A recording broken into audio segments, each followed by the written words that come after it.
What's going on, guys? PXCam here, back here with a brand new video. We are here for a good one as we are doing a brand new week of daily races, and it's a daily race that we have not done in a very long time, and that is Group 1 cars around Spa-Francorchamps. So this race is going to be very interesting just because we have the nature of very fast cars around a really tricky but fast track as well, and one of the most historic tracks on the calendar, to be honest.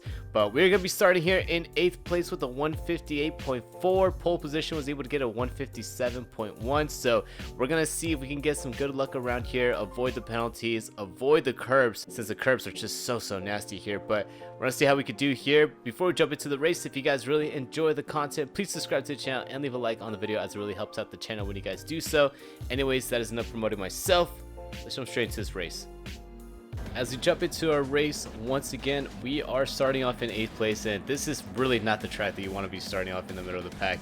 Not only do you have to deal with everybody else that's around you, and you might get slowed down due to the racing, but the fact that it starts you off right here in the chicane is just probably one of the worst tracks to start off anywhere besides the top 4. As you can see, we get started right here on the chicane, and then once we come off of here and we go down to the start finish line, you're gonna see how far back we actually are. And you can see right there, we are about 6.7 seconds away from the leader. We haven't even hit turn number 1, so that's one of the frustrations about this track. Another frustration that you have to kind of deal with is turn number 1 on cold tires. They ask you how you are, you just have to say that you're fine. And you're not really fine, but you just can't get into it because they would never understand. Because that is exactly what can end up happening to you. But luckily, that was the race previous, and that wasn't this race. But on this race, we navigated through turn number 1 nice and easy. We learned our lesson. We didn't get sent to the Shadow Realm, and luckily we were able to stay right behind the Portuguese. So we go into Eau Rouge and Radion for the very first time, navigate our way pretty nice and smooth. It's really one of the best cars to go up Eau Rouge, because you can just go there flat and you don't have to really worry about missing the apexes on there. But going into Lacombe, we accidentally just break a tad bit too late, as we had a lot of the slipstream from the Portuguese right ahead of us, and cold tires slipstream into a hard braking zone usually never works out quite as planned. But luckily we were able to keep it on the track. We didn't get into the marbles, and we're still right behind the Portuguese as we now head into one of our weakest sectors of the racetrack, and that is sector number 2. Sector number 1, sector number 3, I feel like I can do really well, but it's literally just very long straights on both sectors. So of course those are going to be probably my strongest sectors, but sector number 2 is a lot of handling and a lot of cornering that you just have to make sure that you're on the ball, because if you just miss just a tad bit, you can easily lose about half a second. As you can see, the Portuguese is starting to struggle here as we now come down into Blanchimont for the first time. So you can see that we stayed right behind the Portuguese, which is really astonishing, because staying right behind a car on this racetrack with these cars, you just get a lot of the dirty air, and it's really difficult to follow. But somehow we're able to make it work, as we're on the left-hand side of the Portuguese. Try to break as late as we can into the chicane. We are able to get the move done as the Portuguese decides, my people need me, and he spins out straight into the grass. So not only did he lose 8th place there, he also lost a few more positions, since he did lose it under throttle. So up into 7th, not too shabby of a start, as now we just set our sights on the Spaniard and the German right ahead of us. And it must be Christmas for us, because we're getting very lucky here, due to the fact that the Spaniard is actually right behind the German. And what's going to happen here is, at least what I'm hoping, is that these guys can hopefully just start fighting with each other. And with all that fighting that they end up doing against each other, we should be able to just catch up to them and just pull up to them, as long as we don't make any mistakes like we did there. Just trying to tap it wide, but luckily we didn't spin out right there, because usually what ends up happening, this track has some of the most aggressive curbs on the entire game.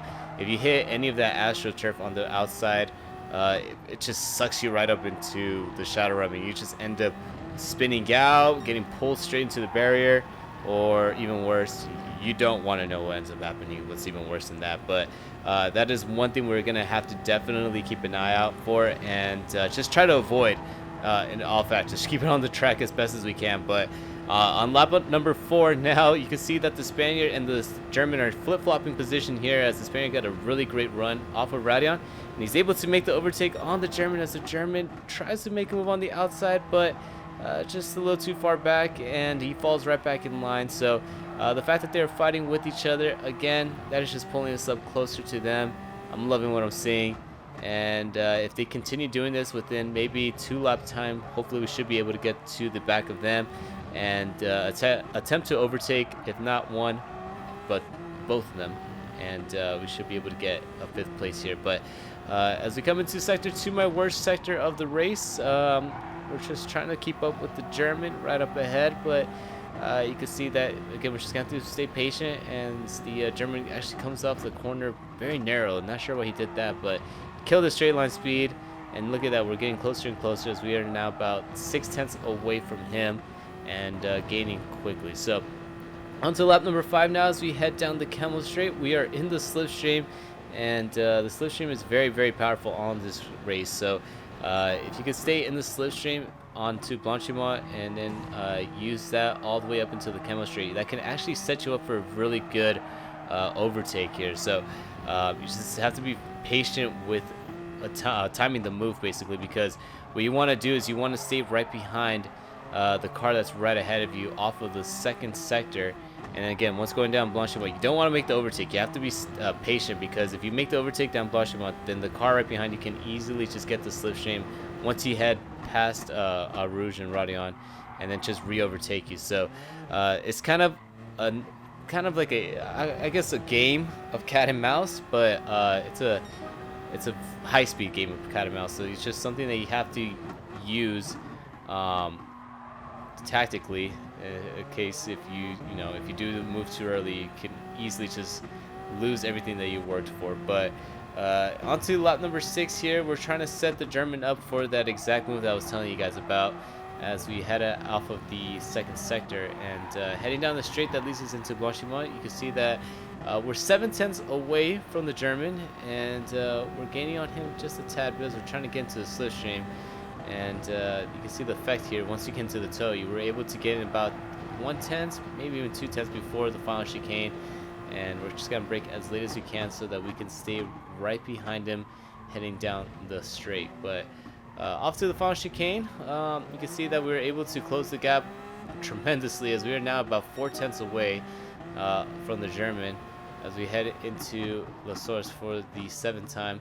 Getting some yellow flags. We're just trying to see exactly what happened, but you can see coming off of the source that nothing really was shown. But on the replay, you can see that one of the guys right up ahead just lost it going into the 1st corner, and the fact that he was all the way on the inside of the track, we just could not see him, and we were able to just get an easy 6th place position. So I was a little bit confused here, because I'm like, okay, how did we get 6th place position if somebody quit? But then I started realizing that, look at this, we are now right behind the German as we just come out of Radeon, and it's now side by side down the Camel Straight into Le Combs to see who's going to outbreak the other person. But the German just had the edge going to Le Combs, and he was able to outbreak us on the inside, and we just had to let him get it, because the more that we started fighting, the more the Spaniard could have easily started pulling away. And that's one thing we don't want to happen, is for us to get stuck fighting with someone and then having 4th place just run away with it, not being able to contend for that position. So we're just gonna follow right back in line right behind the German and just see if we can retry that overtake maneuver that we did on this lap. And so far everything's working good, but unfortunately the German is just struggling a tad bit on the 2nd sector, and you can see how far the Spaniard now has built the gap, as he's almost about an entire second away from us here. So I'm starting to get a little bit impatient here, as there is only about 3 or 4 laps left in the race, and I accidentally make a little bit of contact with the German right ahead of us. But I thought I was going to get a penalty, because you guys already know that the penalty on this game is just horrendous right now. But luckily we didn't get a penalty, and we were just able to keep it right behind the German as we stay on the outside heading into the final chicane. Just could not do anything there. So again, we're gonna retry to time this here down the Camel Straight, but we just have to make sure that we're stuck right behind the German and we're able to be within slipstream range, as the Spaniard just misses breaking point ever so slightly and goes a little bit wide. and that's going to be beneficial towards us now as we get a really great run. Heading to Aruj, we make a daring overtake as we go all the way to the inside, and the German gives us the spot right there as we are now promoted into 5th place. I have to jump into the replay for this as we just have to see the move going into Aruj. Send on to the inside, kind of the shades of Alonso right there, and the Germans just gave us enough room to complete the overtake, but it's still not over here. Heading down the Camel Straight, we're just kind of keeping an eye on the German to see if he's going to be able to re-overtake us heading to the comps, but luckily we did outbrake him and we were able to just not break the toe, but move on to the inside just enough to where he wasn't able to take full advantage of it. And now we find ourselves in 5th place, chasing down the Spaniard right ahead of us. So, so far, really great race. We did start off in 8th place, and we're already up 3 positions. Now, if we can get our way around the Spaniard, then we should be able to gain 4 positions, and then that'll be pretty decent for this race, as the Italian, the Brit, and the Spaniard up ahead are just pulled away and saying sayonara to us. But as we come out of the second sector right here, we're just going a tad bit too hot. And that just kills our exit down the straight, and we're not going to be able to really catch up to the Spaniards. You can see right behind us, the Brit of last V12 spins out, hits that AstroTurf, and that is exactly what I was saying right there. You don't want to touch the AstroTurf anywhere on this track. It's just nasty, nasty stuff, as you can easily just get spun out or just headed straight into the barrier. So luckily, due to all that drama right behind us, we were able to have a little gap from us to 6th. So the fact that we have that gap should you know, just kind of calm my nerves down right here. We don't have to worry about anyone making the lunge of the century on a couple of these corners, and we could just set our sights on the Spaniard right ahead of us, try to put in some clean laps, and hopefully we can get that 4th place position away from him. So as we head down the straight now into Aruj and Radion for the 9th time, getting down into the Camel Straight, we're just trying to get closer and closer to the slipstream of 4th place, and we have the slipstream here, but I just think we're a little too far back to try to make a move. Not only that, he's defending the inside, so we're just going to stay right behind him and see if the dirty air affects us just enough into the 2nd sector, which I'm hoping it doesn't, but we'll see how things shape up heading into Blanchimont at the end of this lap. So we're staying right behind 4th place, and you can see 3rd place is right up ahead, but he's starting to pull away here. That's not going to be our focus, though. We're just going to focus on the 4th place driver, as we only have about a lap and a half left, so time is starting to run out. But as we come into Blanchimont, you can see that we actually did not get a good final part of the 2nd sector, and that costed us deeply, as we are now only 7 or 8 tenths away from the Spaniard right ahead of us. So we have to get a really good corner entry and exit into La Source, because if we don't do anything here to close the gap, then we're not going to be able to get the slipstream down the Camel Straight. But luckily, Spaniard just makes a little mistake there, and that tiny itty-bitty mistake actually cost him about 2 or 3 tenths. So now we are in the slipstream of the Spaniards. He actually gets a really bad run into Rouge and Radion, and now we are in the slipstream. Make a move onto the left-hand side. It's side by side once again down the Camel Straight. Who's going to outbrake the other cars? We have the spot so far, but he keeps on the inside.